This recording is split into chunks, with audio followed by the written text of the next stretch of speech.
Oi pessoal, nesse vídeo vamos falar sobre Afrodite, vamos ler os hinos homéricos em homenagem a ela, que estão nesse livro, né?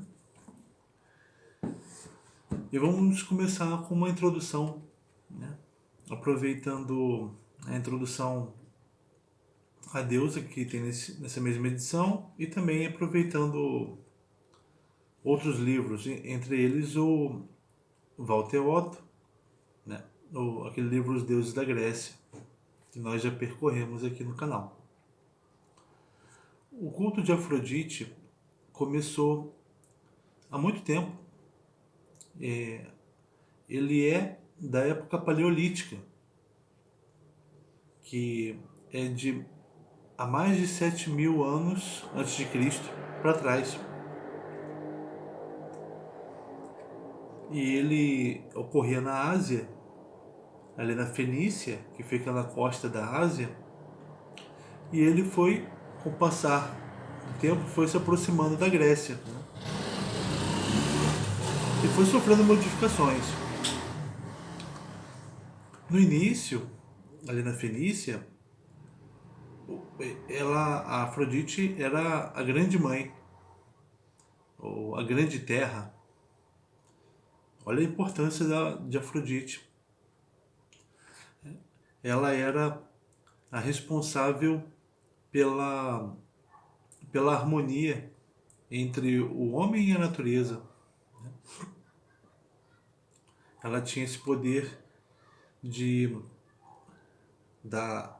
de garantir o equilíbrio entre o homem e a natureza. Ela era associada à grande terra com T maiúsculo, né? Ela era adorada, muito, os cultos a Afrodite, eles eram feitos em altares com incensos, e eles envolviam o sacrifício de pombas, né? Os homens, na época paleolítica, eles eram caçadores, né? Principalmente caçadores, e por isso a deusa, ela era associada então a esse equilíbrio, né, da relação do homem com a natureza.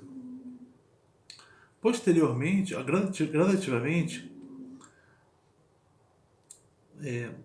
a Terra, a grande Terra, vai passando a ser considerada uma Terra com T minúsculo, né? Isso vai coincidir com o homem se tornando um cultivador de cereais, e ele vai começar a entender, identificar a Terra com a deusa Deméter, mas ainda com uma ligação com Afrodite. E por quê? Né? Ligação com Afrodite, ao se tratar da Terra, porque Afrodite, ela é entendida como a deusa que preside a união sexual, a fecundidade. Ela é que desde o início do culto dela é a responsável pelo desejo de união, aquilo que faz as coisas se unirem, e havendo a união, há a fecundação, né? Isso é o que normalmente nós pensamos sobre Afrodite. Todas as épocas do culto dela a tomam assim, né, como a deusa da união sexual, da fecundidade, da fertilidade. Só que também ela tem um lado sombrio. Ela é a deusa da infertilidade, a deusa da castração, a deusa da repulsão.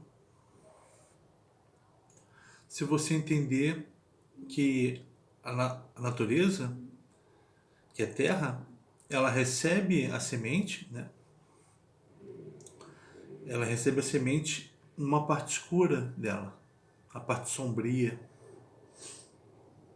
é como se a semente estivesse morta, mas dali ela brota e atinge a região em que a luz bate, né? Então ela vai à luz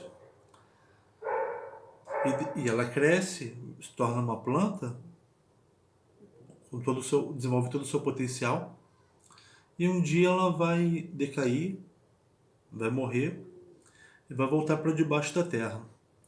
Esse ciclo da natureza, ciclo de vida e morte, ele é presidido pela Deméter e ele sempre foi presidido pela Afrodite, porque ele é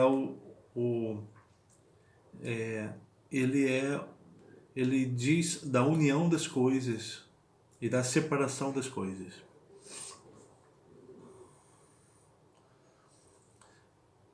Esse culto, então, como eu disse, ele vai chegando, vai se aproximando da Grécia. Ele vai passar pela ilha de Chipre, que ainda fica muito próximo da Ásia, a ilha de Citera, né? A ilha de Creta, e vai entrar até no continente da Grécia mesmo, principalmente em Salamina, que fica perto de Atenas. Ali em Creta, ali em Chipre, vai ter na cidade de Pafos o principal templo, o maior templo de Afrodite. Nesse templo ela vai ser cultuada, isso já no século XII, né?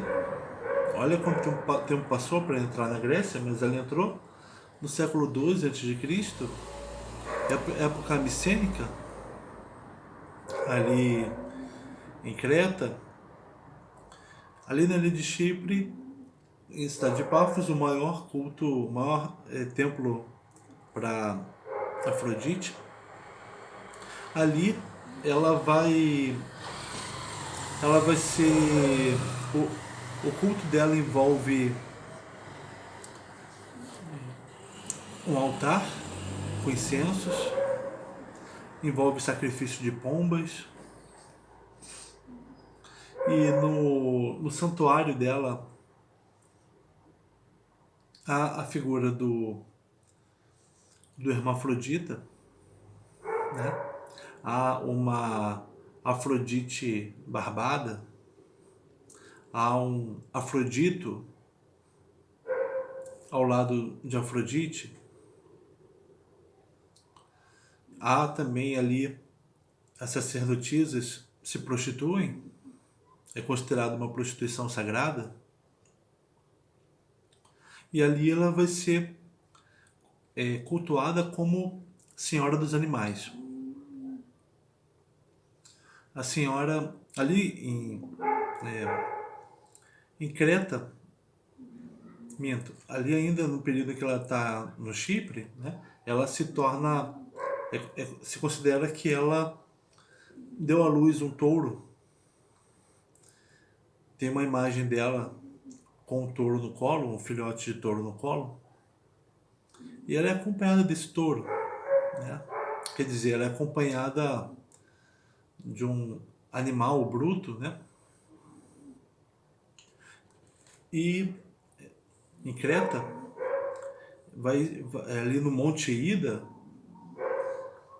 vai haverá o mito de que ela é acompanhada, além do touro, ela é acompanhada por um lobo cinzento, acompanhada por um leão de olhos brilhantes, acompanhada também de uma pantera.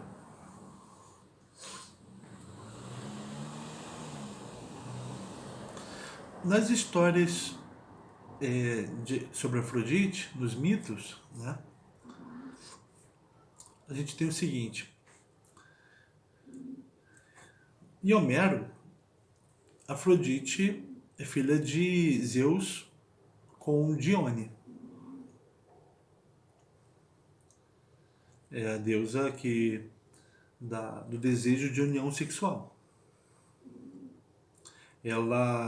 A principal, ela tem dois grandes papéis na Ilíada, que é causar a união entre a Helena e Paris, causar o aprisionamento de Helena, né, nesse amor. Para o homem, a Afrodite traz o prazer. Para a mulher, a Afrodite traz a destruição. E outra participação importante da Afrodite em Homero é ela ser mãe de Enéas. Ela ter tido Enéas com uma união que ela teve com um mortal chamado Anquises. E Enéas vai ser Anquises foi um jovem príncipe troiano. E Enéas vai ser um troiano que vai escapar da morte algumas vezes, né? Quase foi morto por alguns heróis gregos e vai escapar, salvo por Afrodite. E posteriormente, na Eneida, né, um texto romano, haverá a história de Roma a partir de Enéas.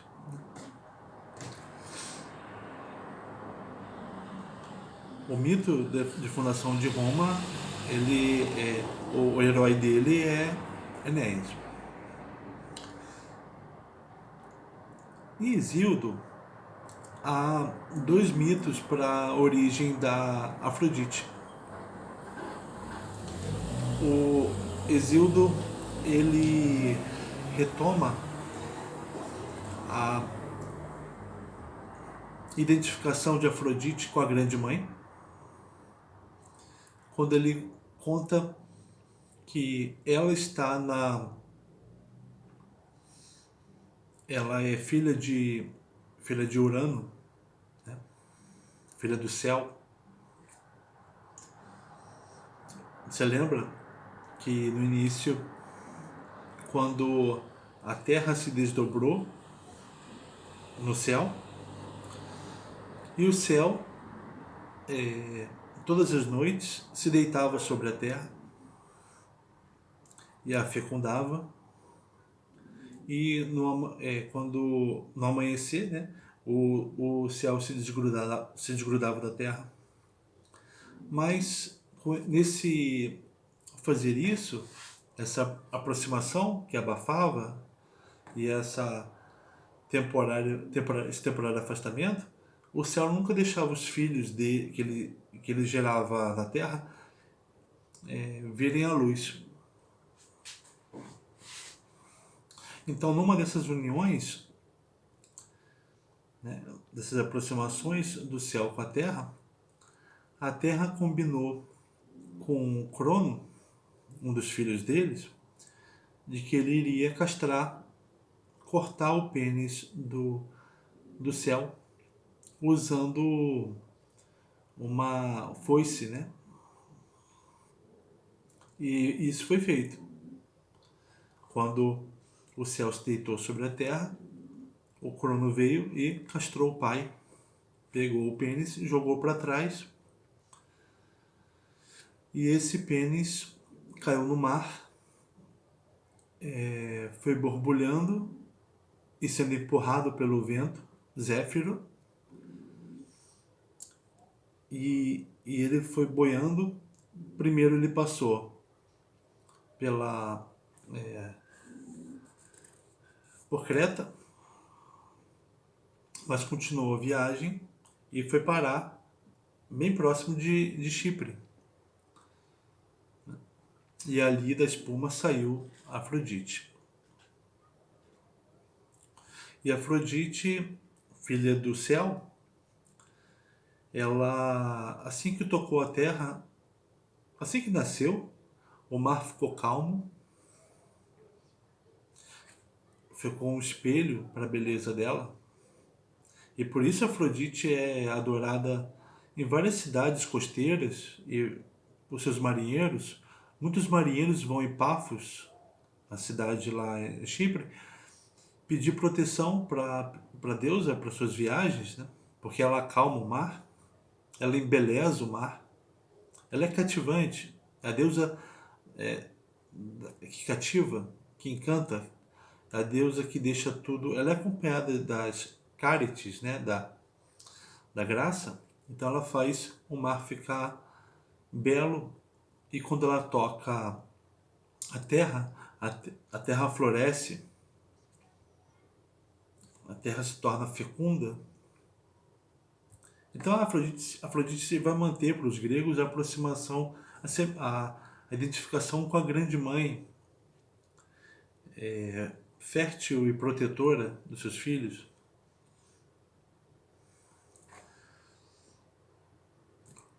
Afrodite aí, filha de Urano, ela é uma deusa muito, muito poderosa, porque ela está próxima dos primeiros deuses, e ela vai ter um poder de... Ela vai participar das uniões sexuais de todos os elementos do cosmos, sejam eles deuses, depois mortais.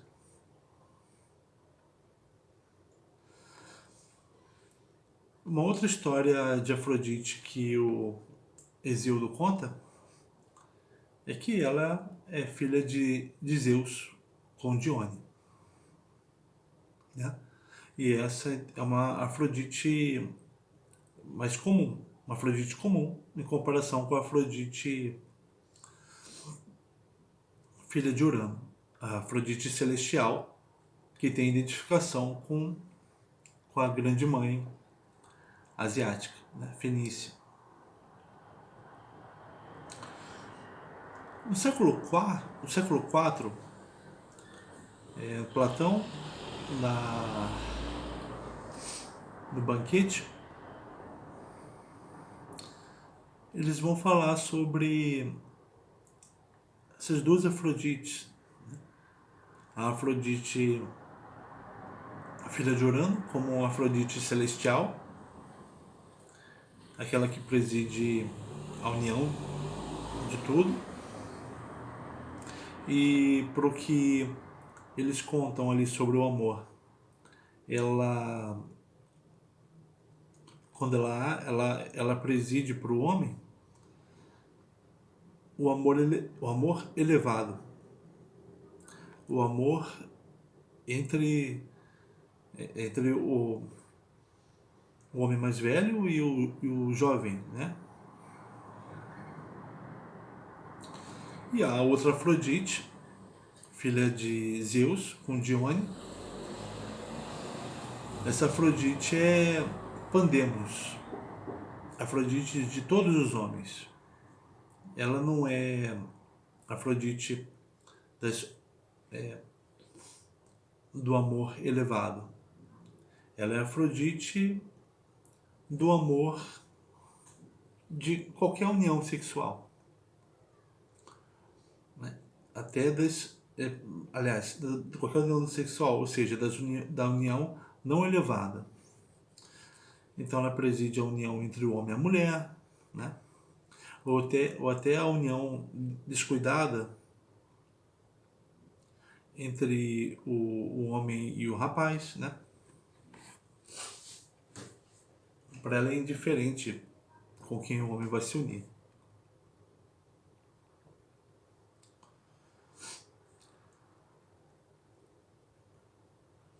A Afrodite, ela, em todos os momentos do culto a ela identificada como estando ligada à fertilidade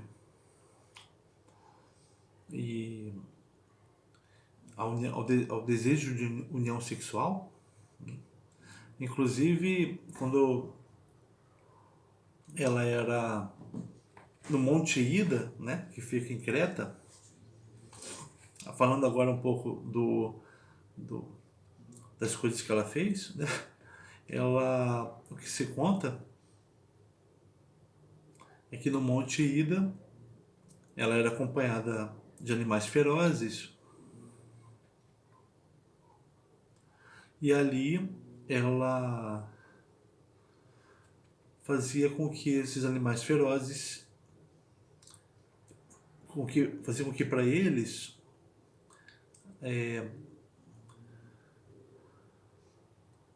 a união sexual falasse mais alto do que a ferocidade. Então eles iam de dois em dois na gruta dela e ali cruzavam, né? E ali no Monte Ida, ela conheceu Anquises, um pastor de touros, um homem de força, de coragem.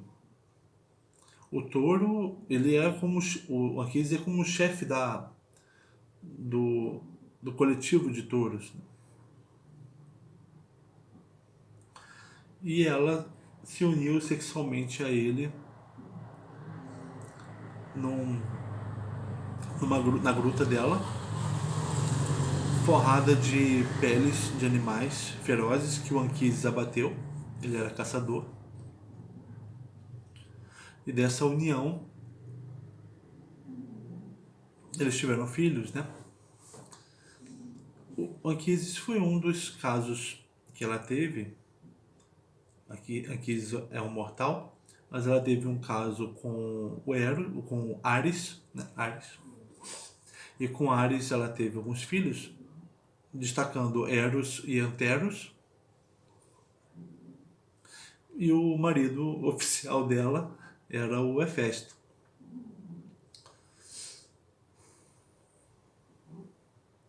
Com Anquises ela teve, como eu tinha dito, Enéas, né?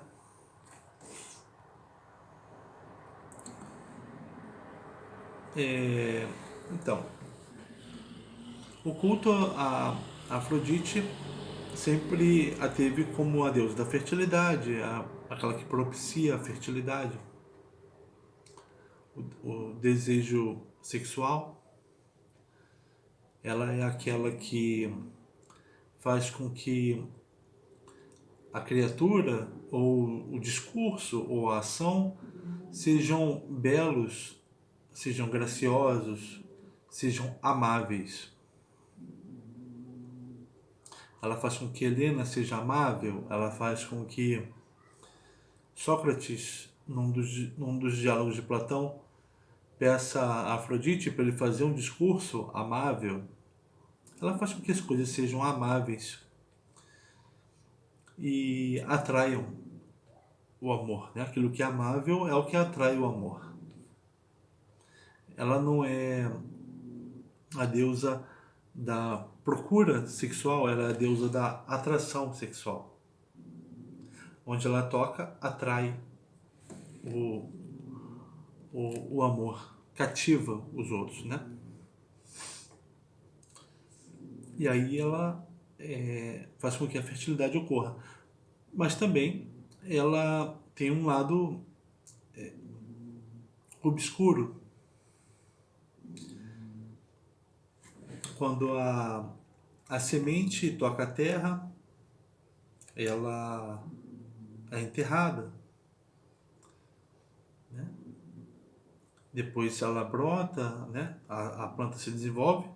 No fim da vida, a planta volta para o solo para recomeçar o ciclo da vida e da morte. Entre os homens, ela é aquela que cativa.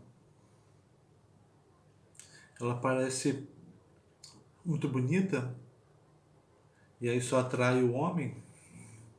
Eles fazem um enlace sexual, mas depois ela vai mostrar uma face horrenda, uma face de Medusa.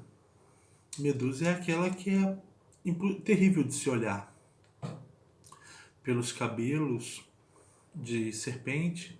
A face dela é de serpente, por causa dos olhos, né? Com um brilho sinistro.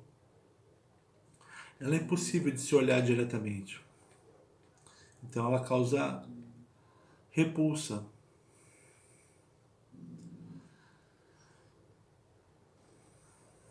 Tem uma...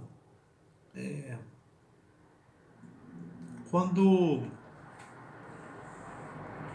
a gente fala que uma divindade tem um âmbito de atuação,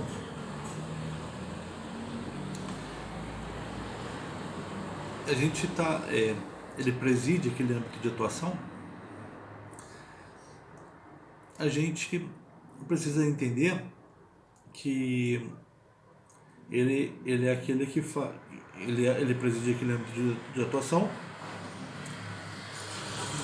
de uma causa, sendo responsável pelo equilíbrio dele. A fertilidade se equilibra com a infertilidade. Ela é filha da castração do céu.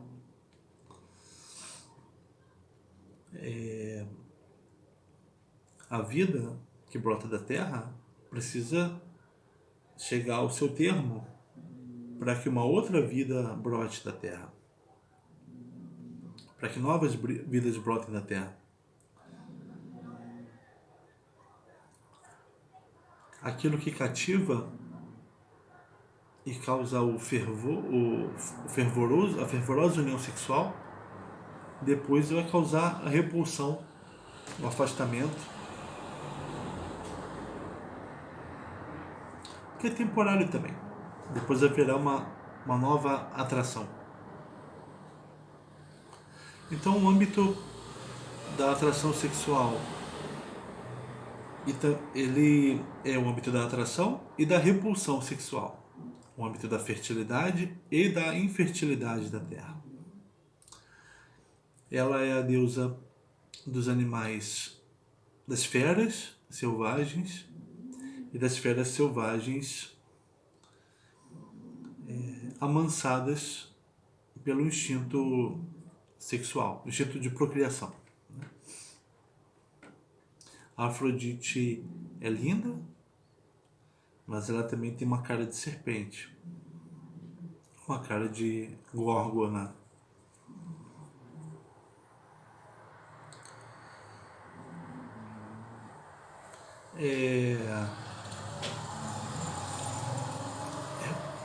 Repara então que ela começa, o culto a ela começa como um culto à deusa celestial, que preside da união de tudo, do cosmos, indo para deusa do equilíbrio na terra, para a senhora dos animais,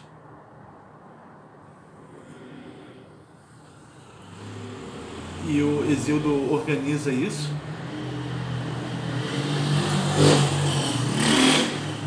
a colocando como filha de Urano e também como filha de Zeus. E ela vai... a adoração a ela vai culminar,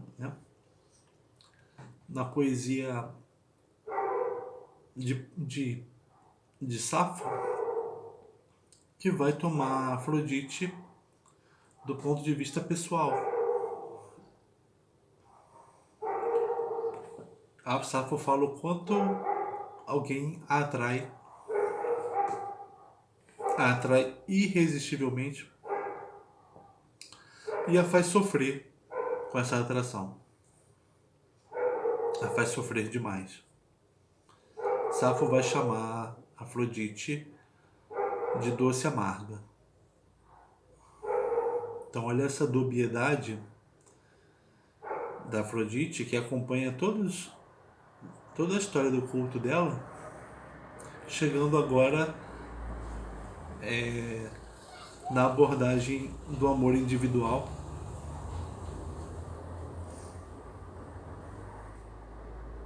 Ela começa presidindo a união dos elementos que existem no cosmos, depois da união entre os homens. Inclusive ela vai ser... Alguns magistrados em algumas cidades vão prestar culto, homenagens a ela, em busca da união, do consórcio entre os homens da cidade. culminando na relação amante-amado, na relação pessoal, amante-amado, né? Pensando nisso, nessa emoção do ponto de vista mais individual, né?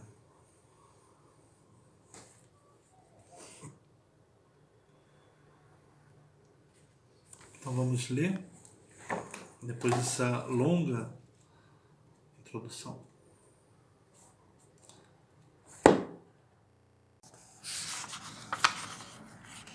Aqui, ó. Afrodite, deusa do amor. Eis Afroditém, que tem a relação dos hinos. Essa imagem, né?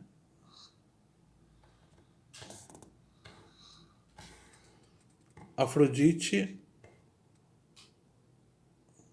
cavalgando um cisne. É o detalhe de um cálice ático. É 460 a.C.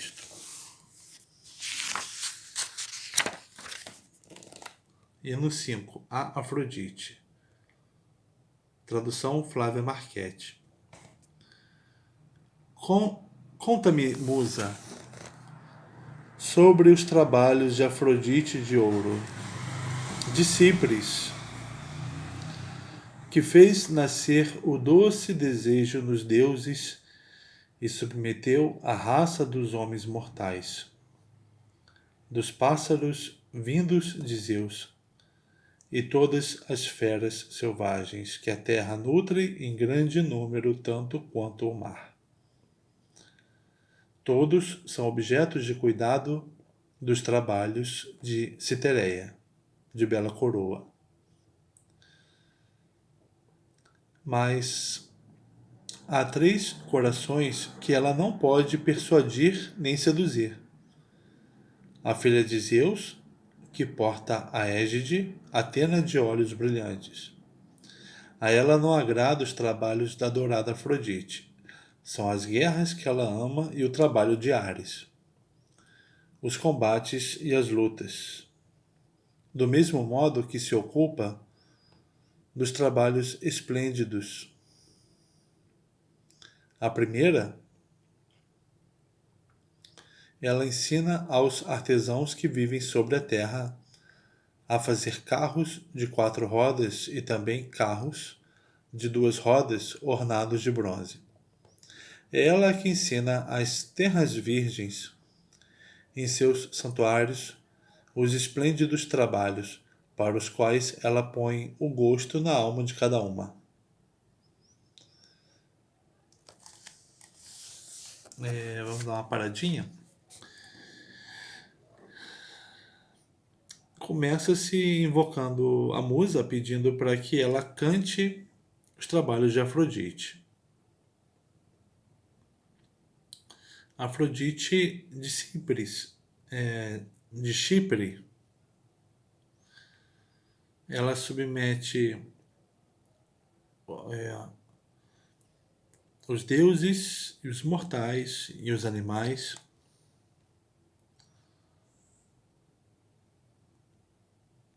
menos alguns corações. O primeiro coração que não se dobra a ela é a Atena, porque a Atena se preocupa com os trabalhos da guerra e também ensinar trabalhos manuais para os homens, né?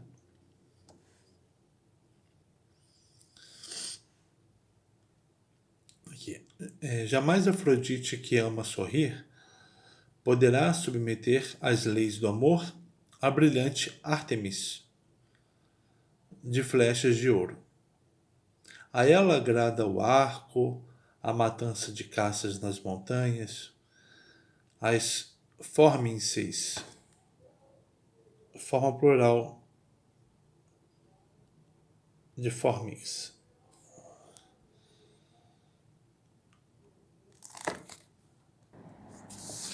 O fórmix é um instrumento musical, tá?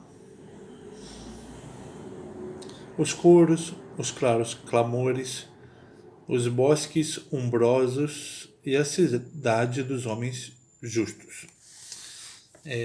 A segunda, que não é submetida por Afrodite, é Ártemis, porque essa se ocupa com arco, a caça de animais, grandes animais, instrumentos musicais, né? E também a ela agrada a cidade dos homens justos.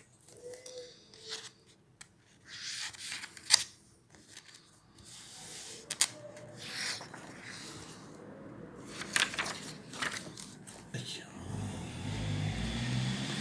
Nem sequer a Virgem Venerável se compraz com os trabalhos de Afrodite, Hestia, a qual Crono engendrou por si mesmo, a primeira e também a mais jovem, segundo a vontade de Zeus Portaégide, a senhora que foi desejada por Poseidon e Apolo. Aqui tem uma nota para Hestia, né? A primeira que Crono gerou. Para evitar ser destronado, Crono engolia os filhos à medida que nasciam.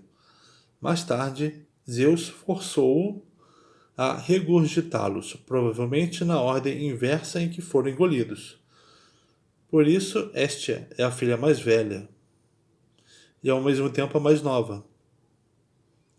Quer dizer, a mais velha porque foi a primeira a nascer, mas é a mais nova porque foi a última a sair de dentro de Crono.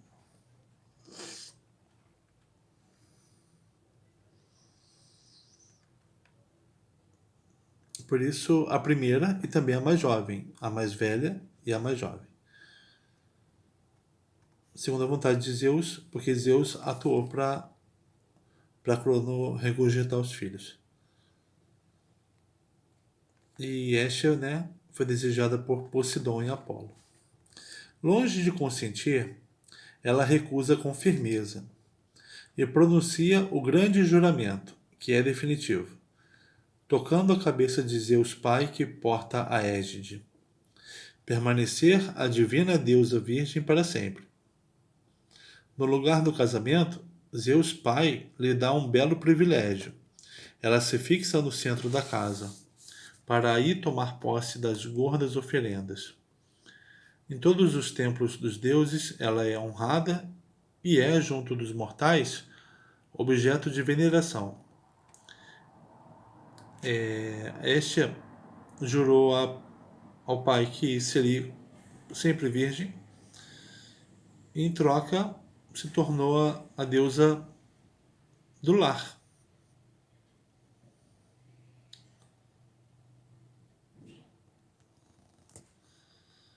Esses corações, ela, Afrodite, não pode persuadir ou seduzir, mais nenhum outro. Nem deuses bem-aventurados, nem homens mortais podem escapar a Afrodite. Ela conduz até mesmo a razão de Zeus, que se compraz em lançar o raio. Ele, que é o maior, que tem na partilha a maior parte das honras. Mesmo esse espírito sábio, quando ela quer, ela engana, fazendo-o facilmente unir-se às mulheres mortais e esquecer-se de Hera, sua esposa e irmã. Ela que é a mais bela dentre as deusas imortais. O astuto Crono a engendrou a mais gloriosa, junto com Reia, de beleza venerável.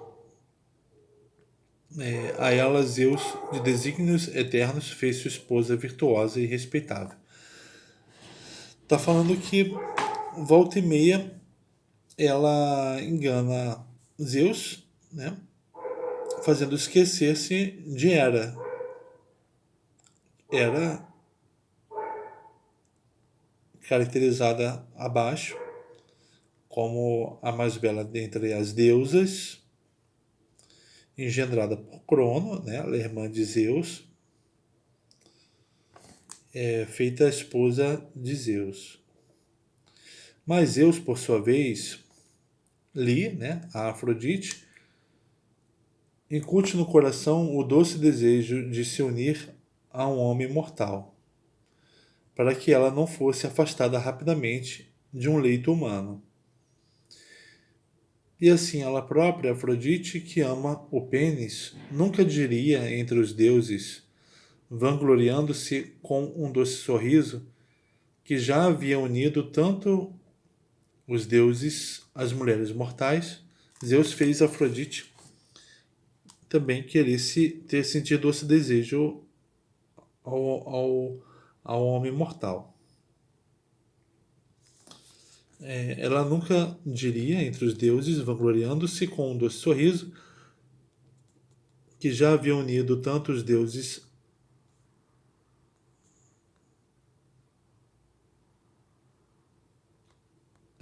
às mulheres mortais, que deram aos imortais filhos mortais. Como também uniu as deusas aos homens mortais. Ela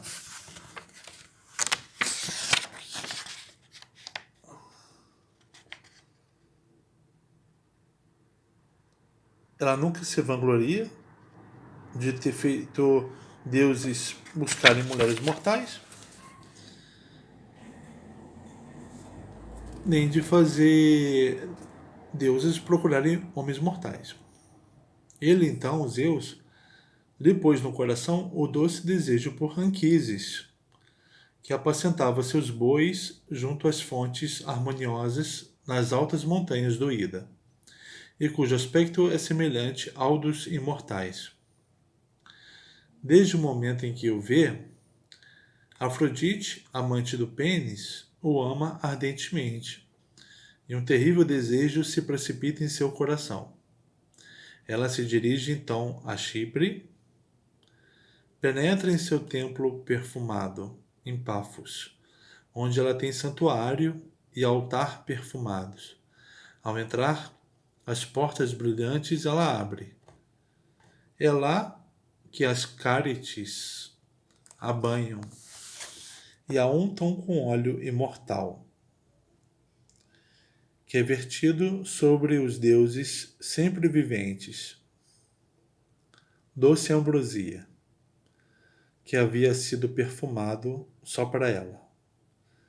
Após ter envolvido bem todo o seu corpo com belos tecidos e ser enfeitada com ouro, Afrodite, a sorridente, deixa a odorante Chipre para lançar-se até Troia, no alto, entre as nuvens, fazendo rapidamente sua rota, e chega ao Ida, de numerosas fontes, mãe das feras, indo diretamente para o acampamento da montanha. E junto com ela caminham, fazendo festa, os lobos cinzentos, os leões de olhares brilhantes, os ursos e as rápidas panteras, insaciáveis de caça. Ela se apaixonou por Anquises, então foi a Chipre para se arrumar. As Cárites a banharam, ela se vestiu ricamente e ela foi a Troia procurar o Anquises. Chegou ao Ida, lá ela é a Senhora das Feras. Quando as feras a veem, alegram-se de todo o coração e ela lança-lhes no peito o desejo. Então, 2 a 2, todos se deitam nos vales umbrosos. Ela mesma veio até os abrigos bem construídos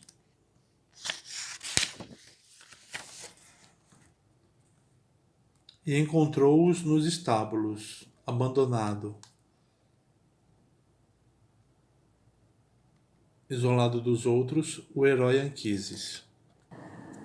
Encontro dela com Anquises, que tem dos deuses a beleza. Todos haviam seguido com seus bois as pastagens verdejantes. Isolado nos estábulos, longe de todos, ia e vinha tocando a cítara, de som penetrante. Afrodite, a filha de Zeus, colocou-se diante dele, tal qual uma virgem não submetida ao julgo, no talhe e na aparência, para que ele não temesse, ao percebê-la diante de seus olhos. Admirado, Anquises observa com atenção sua aparência, seu talhe e suas vestes brilhantes. Ele que é rude, ela se coloca como virgem diante dele, né? É aquela virgem cativante, sedutora, atraente para um homem rude.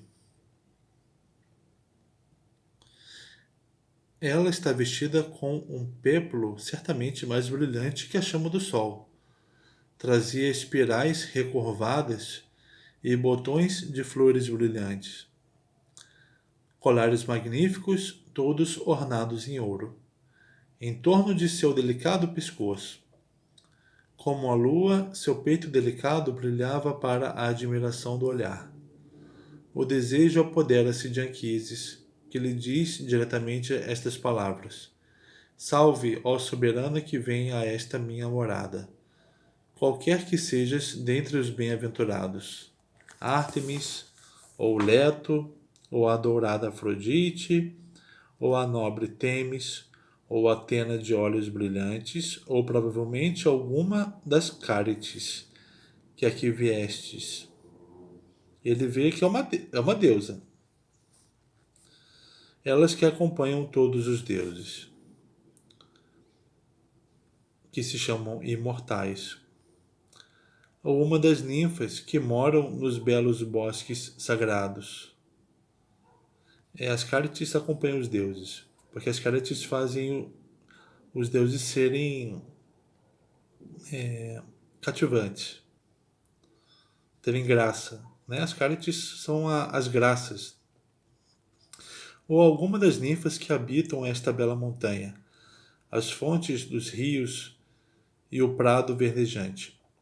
Sobre uma elevação, num local visível de todos os lados, eu te edificarei um altar para fazer belos sacrifícios em todas as estações. Que tu tenhas o coração benevolente. Dá-me ser entre os troianos um homem distinto. Permita-me, de hoje em diante, uma geração florescente e também que eu viva muito tempo na aventura, vendo a luz do sol próspero entre meu povo até alcançar o limite da velhice. Ela pede a ele diz que vai fazer um altar para ela e vai pedir que ele seja um homem distinto entre os troianos e que ele tenha uma geração florescente e viva muito tempo. E tenha uma vida próspera. Em seguida, Afrodite, filha de Zeus, lhe responde: Anquises, o mais nobre dentre os homens nascidos da terra, eu não sou nenhuma das deusas. Por que me comparas aos imortais? Ao contrário, mortal sou, e a mãe que me gerou é uma mulher. Meu ilustre pai tem por nome Otreu. Talvez de algum modo ouviste dizer, pois ele reina sobre toda a Frígia de fortes muralhas. Aqui, ó. Na Ilíada, Otreu era efetivamente rei da Frígia e tinha relações com cordiais com os troianos. Ela tá mentindo, né?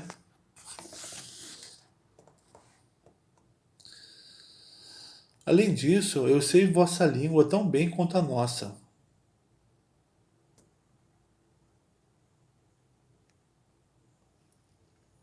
Aqui, ó. Essa é a mais antiga referência em textos gregos a alguém que fala mais de uma língua. Também é a mais antiga passagem que considera diferentes a língua dos frígios e dos troianos. Ela está dizendo que é frígia, mas que conhece a língua do troiano, né? Anquises. Além disso, eu sei vossa língua tão bem quanto a nossa, pois foi uma troiana que me educou no palácio. Ela me tomou de junto de minha querida mãe, ainda pequena, e me criou. É por isso que sei bem a vossa língua. Agora mesmo, Argei Fonte de Bastão de Ouro me arrastou do coro da ruidosa Ártemis de fuso de ouro. Nós, muitas jovens e virgens valiosas, dançávamos quando um imenso tumulto se formou em torno de nós. De lá me arrancou Argei Fonte de Bastão de Ouro. Me conduziu através dos vastos campos dos homens mortais, por entre as muitas terras não cultivadas e não habitadas, por onde vagueiam os animais carniceiros, no fundo dos vales cheios de sombras. Eu tinha a impressão que meus pés não tocavam a terra fecunda. Ela disse que ela e outras jovens virgens estavam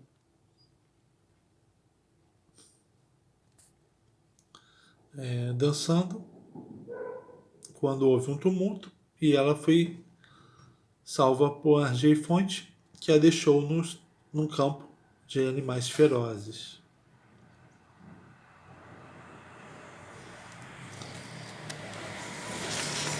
Ela está dizendo como é que ela veio parar ali, né? Então ele disse que junto do leito de Anquises eu seria chamada de legítima esposa e que eu lhe daria filhos esplêndidos. Olha só, isso tudo é para seduzir o homem. Talvez se ela dissesse que é a deusa, ele não quisesse ter nada com ela. Ela é deusa das palavras enganosas. Depois de me haver manifestado seu pensar, Argei Fonte, o Forte, imediatamente voltou para junto da raça dos imortais. Eu vim até tu, pois tornou-se uma necessidade urgente para mim. Mas eu te suplico por Zeus e teus nobres pais, pois pais humildes não podem ter um tal filho. Conduza-me como virgem e inexperiente no jogo amoroso, cara de pau, e apresenta-me a teu pai e a tua virtuosa mãe, como também a teus irmãos, nascidos do mesmo sangue que tu.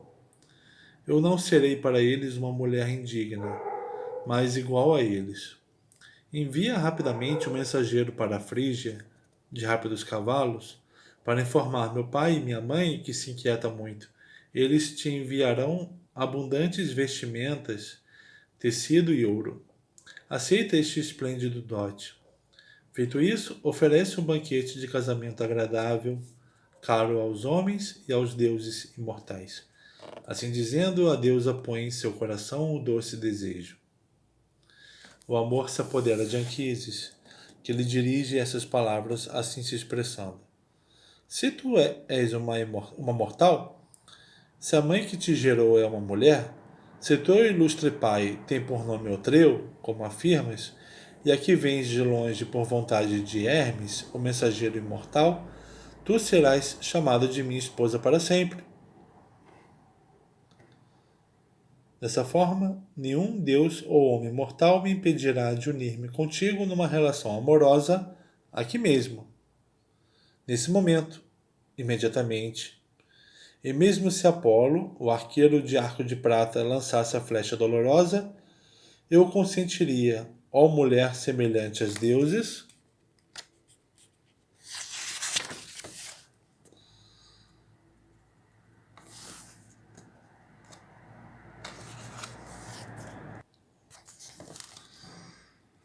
após ter subido em teu leito, penetrar nas entranhas da morada de Hades. Ele foi invadido pelo desejo.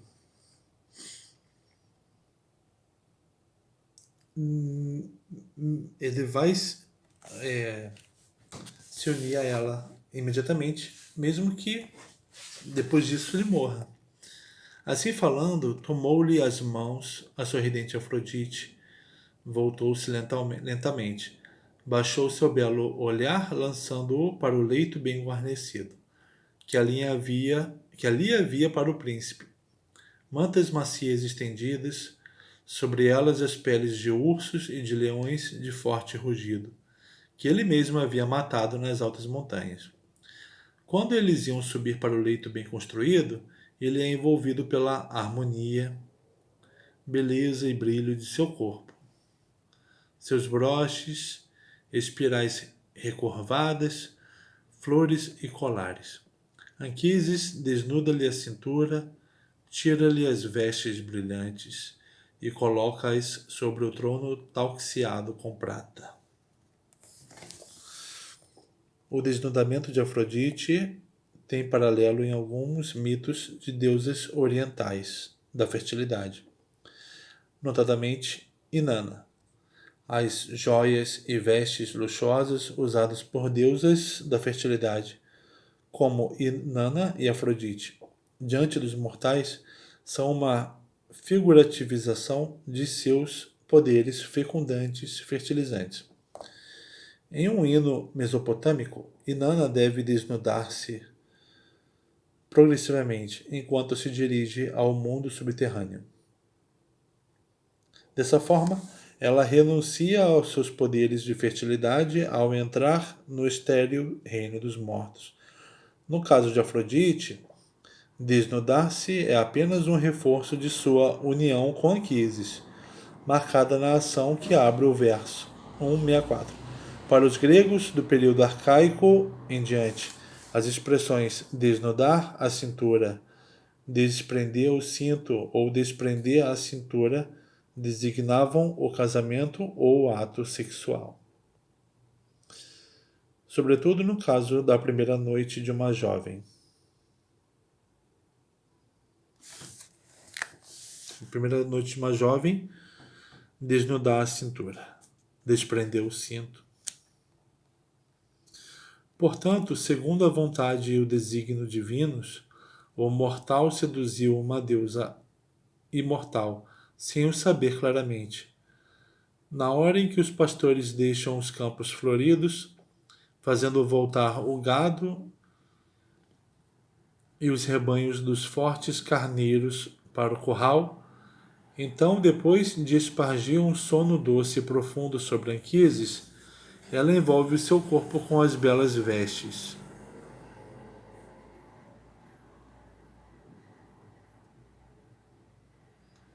Está falando que o mortal seduziu uma deusa imortal, né? Estranho, né? Foi a deusa que seduziu o mortal. Depois de envolver bem todo o seu corpo, a divina deusa pôs-se de pé na cabana e sua cabeça toca a viga que sustenta o teto bem construído. Sobre suas faces brilha uma beleza imortal. Ela está como Citereia, coroada.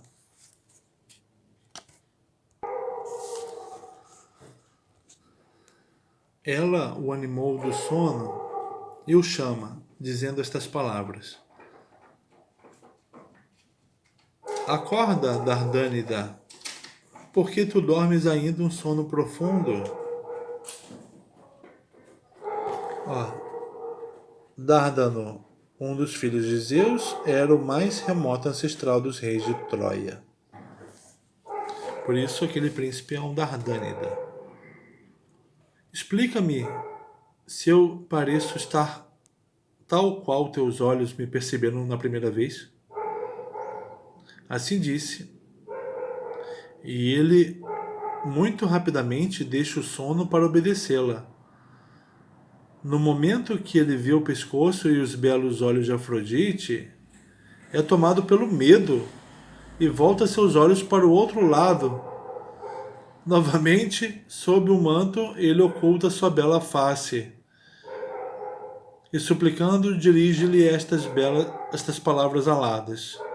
No mesmo momento em que meus olhos te viram, deusa, eu te reconheci como divindade, que eras.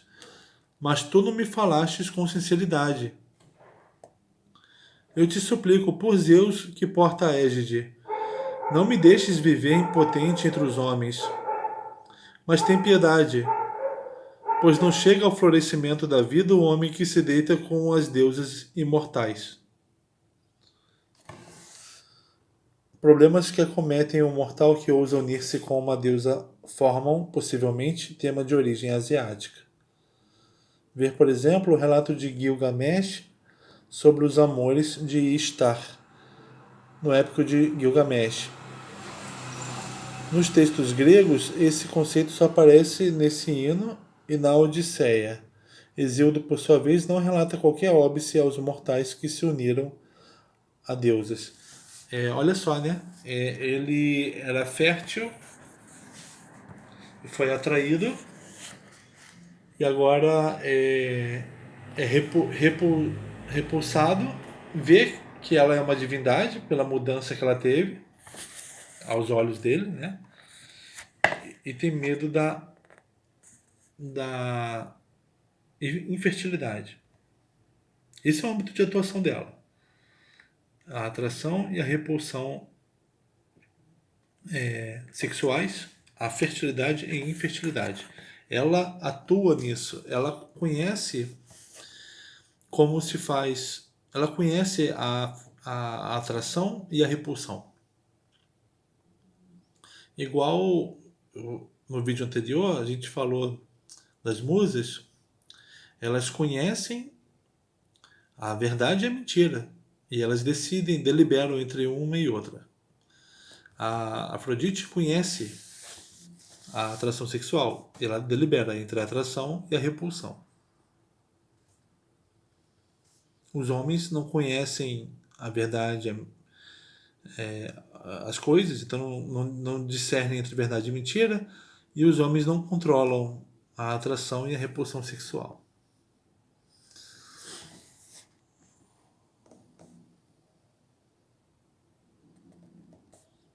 Em seguida, Afrodite, filha de Zeus, lhe responde: Anquises, o mais nobre dos homens mortais, coragem,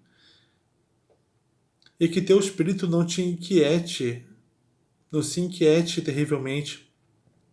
Não tenhas, pois, receio de sofrer algum mal de mim, nem dos demais bem-aventurados, pois és amado pelos deuses. Tu terás um filho amado, que reinará sobre Troia. Observam nesses autores anteriores, né, que o nome Enéas foi relacionado por Afrodite com o adjetivo ainós, terrível, espantoso. Né? Eles terão Enéas. E continuamente filhos nascerão de seus filhos. Enéas será seu nome, porque uma terrível aflição me invade. Né? Enéas de terrível. Por ter caído no leito de um homem mortal. Ela está aflita? Ele que está aflito, Anquises. Dentre os homens mortais, os que mais se assemelham aos deuses em aparência, natureza e belo talhe, vêm da vossa raça. O loiro Ganimedes, que por sua beleza o prudente Zeus raptou, para que, vivendo entre os imortais, ele servisse o vinho aos deuses na casa de Zeus. Ela lembrou da história do garoto troiano que foi raptado por Zeus, né? Porque Zeus se apaixonou por ele.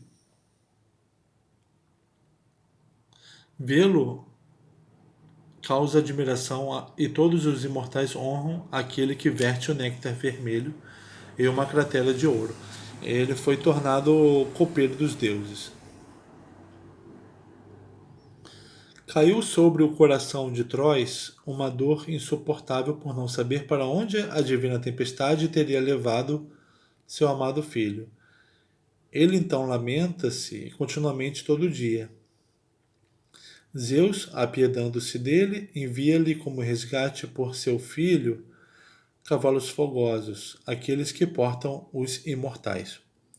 Deu-los de presente para portar consigo. Zeus deu cavalos imortais para o Trois, rei de Troia, por ter levado o filho dele.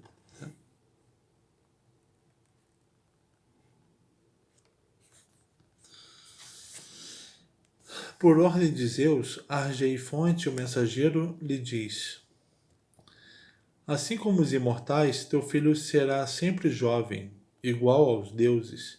Depois que ouviu as mensagens de Zeus, Trois então não mais se lamentou.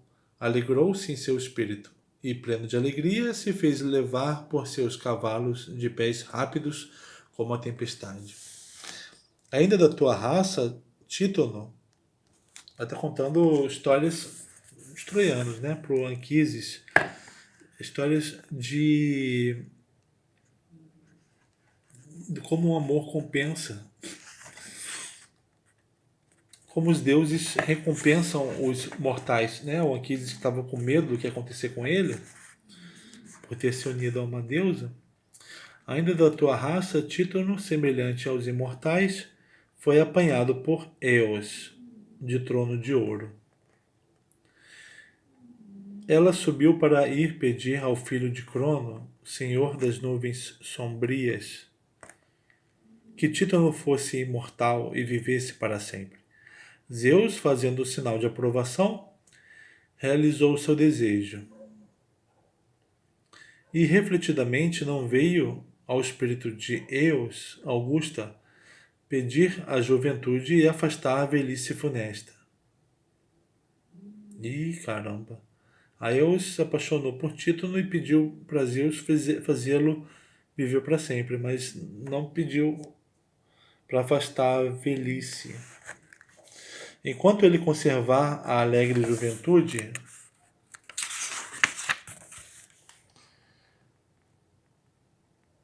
alegra-se com Eos, do trono de ouro, a filha da manhã, que mora junto ao curso do oceano, no fim da terra. Mas quando os primeiros cabelos brancos se espalharam sobre sua bela cabeça e em sua nobre barba, a augusta Eos afastou-se de seu leito e o mantinha com trigo e ambrosia em um dos seus palácios e lhe dava belos mantos. Mas quando a odiosa velhice se lhe abateu completamente e ele não tinha mais forças para mover-se nem podia erguer seus membros, eis a decisão que se mostrou melhor ao seu espírito. Ela o colocou em um quarto e lhe impôs as portas brilhantes. É culpa dela, né? Essa imortalidade, esse castigo de ser imortal e envelhecendo cada vez mais.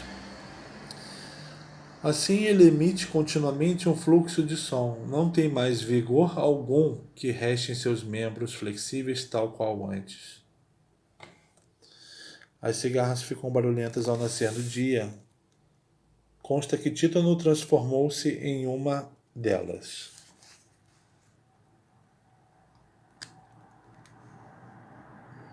Eu certamente não te encontrarei entre os imortais tal como ele, pois ser imortal é viver todos os dias.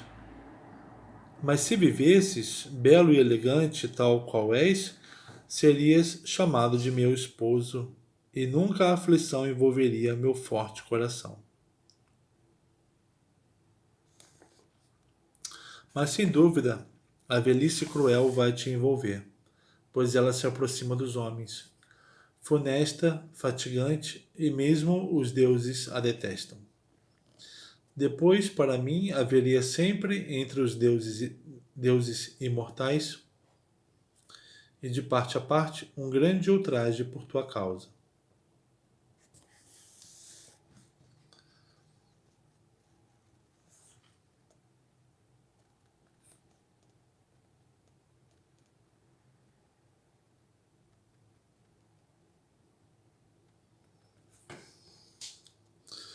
Os que antes, por meio da minha doce conversa e astúcia, com as quais todos imortais a mulheres mortais uni,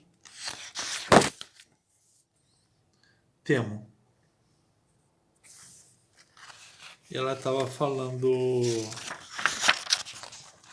que da história do homem que vai envelhecer para sempre. Depois falou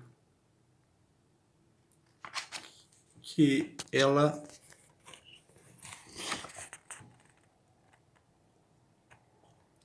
não verá o Anquises como um imortal.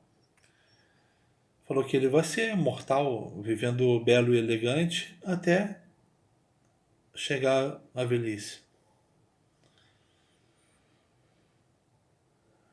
A velhice que detestada, né? Ela está falando do ciclo da vida do mortal. Ela sabe que a grande beleza dele é sucedida da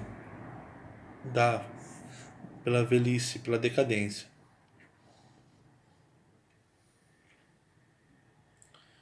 E falando que para ela haveria um ultraje, né? Ela sofreria ultraje por parte dos deuses, por causa do Anquises. Aqueles deuses que ela levou a se unirem a mulheres mortais. Unir, temo. Ela teme esses deuses. Todos os meus projetos foram vencidos. Agora minha boca não mais proferirá esse nome entre os imortais, visto que cometi uma enorme falta, terrível de suportar, que não se pode nomear. Errei longe da razão. Trago um filho em meu ventre após ter me deitado com um mortal. Assim que ele vier à luz do sol, será nutrido pelas ninfas de seios fartos que residem nos montes. Elas que habitam esta grande e divina montanha. Não acompanham nem mortais nem imortais. Vivem por muito tempo, pois comem o alimento imortal. E com os imortais dançam belos coros. É a elas que os silenos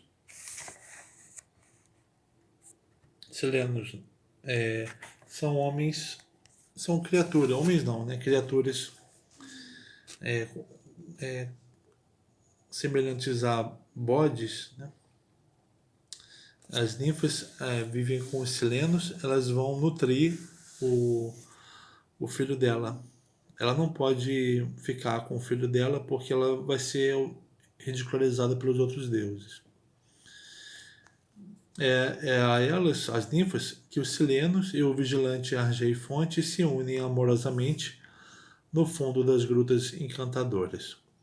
Junto com elas, os belos pinheiros e carvalhos de elevadas copas nascem e crescem sobre a terra fértil.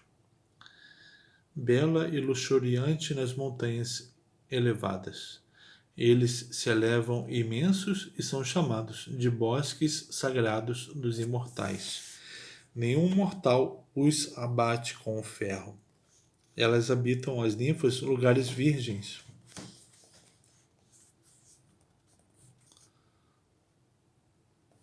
Nenhum mortal os abate com o ferro, mas quando se aproxima o destino funesto da morte, secam primeiro as belas árvores da terra. A casca se consome, tombam seus ramos, e ao mesmo tempo a alma da ninfa deixa a luz do sol. Elas não são imortais, elas vivem como vivem as coisas da natureza. Elas vivem muito mais que os homens, mas elas chegam ao fim quando as antigas árvores chegam ao fim. São elas que irão habitar junto de meu filho e o educarão. Elas não são divindades, elas não são deusas. Elas são divindades intermediárias, né? Depois que ele conquistar primeiramente a muito amada juventude, As deusas o conduzirão até aqui e mostrarão a ti a criança. Ele não vai ter trabalho de criar o Enéas. A fim de tudo isso percorrer teu espírito, eu, no 4º ano,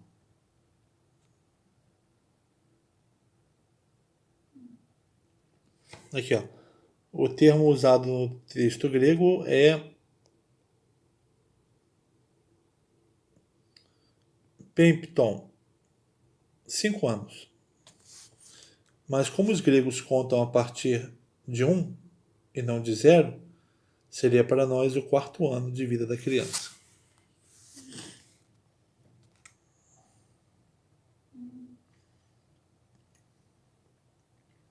Porque eles estão contando a partir do ano que está sendo percorrido, né? E nós contamos a partir do ano completo. Eu, no 4º ano, depois desta data, avançarei conduzindo teu filho. Depois que primeiro tu vires com teus olhos a criança, tu te alegrarás ao vê-lo, pois será muito semelhante aos deuses. Trata-se aparentemente de um costume asiático. Heródoto relata que os meninos persas eram criados pelas mulheres da casa e só eram apresentados ao pai quando completavam 5 anos. Ela, como boa asiática, vai fazer igual. Tu o levarás imediatamente para Ilion, batida pelos ventos. Se qualquer homem mortal lhe perguntar quem é a mãe que levava seu amado filho no ventre, lembra-te de te explicar assim como eu te ordeno. Dizem que ele é filho de uma ninfa fresca como um botão de rosa, daquelas que habitam estas montanhas revestidas de bosques.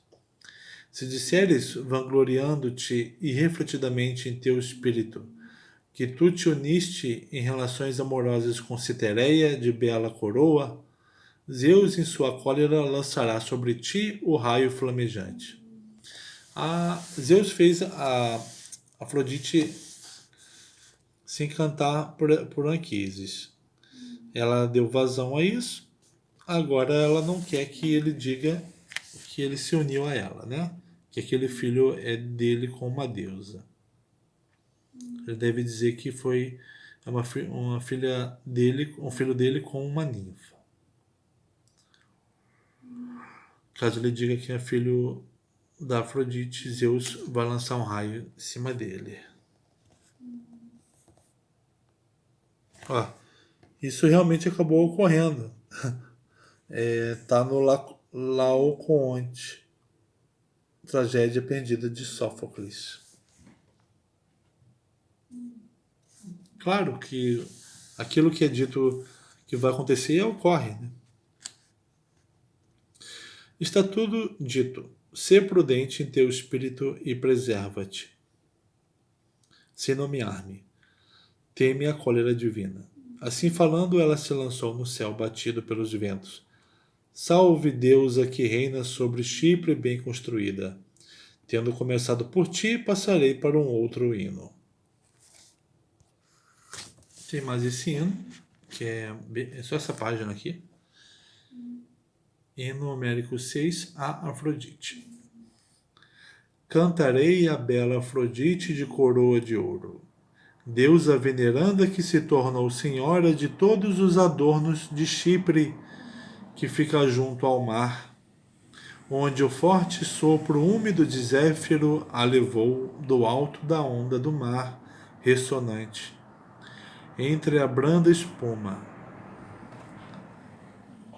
As horas de diademas de ouro a acolheram com alegria. Horas são filhas de Zeus com Temis.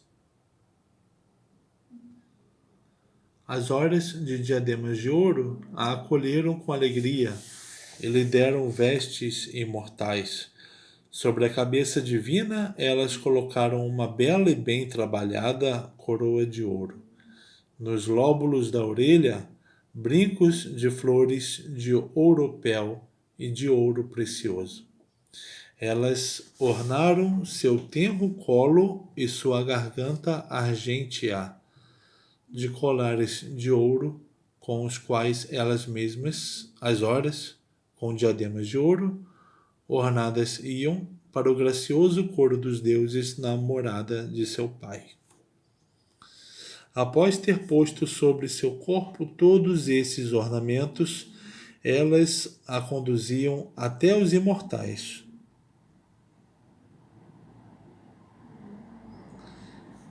Eles a saúdam com alegria e jogavam seus olhos e mãos sobre ela. Cada um deles desejava recebê-la como legítima esposa e conduzi-la até sua morada. Tanto eles admiravam a forma de Citereia,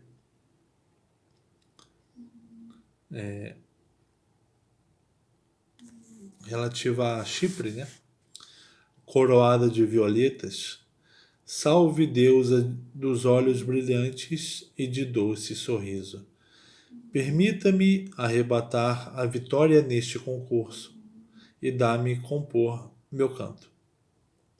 Eu pensarei ainda em ti, em outro canto. Aqui é o poeta que criou esse hino está concorrendo a um concurso, está querendo ganhar. Tem mais esse último, hino numérico 10, a Afrodite. Cantarei Citereia nascida em Chipre, ela que aos mortais oferece doces presentes. Sua face graciosa sorri sempre e porta a flor da sedução. Salve deusa soberana de Salamina, a bem construída, e de Chipre que fica junto ao mar. Dá-me um canto sedutor, e eu pensarei ainda em ti, em outro canto. Ele quer um canto sedutor, ele quer um belo canto. Afrodite aqui é a deusa das coisas sedutoras, coisas belas, coisas que atraem, né? Coisas que cativam. Esse foi o último hino. A gente volta no próximo.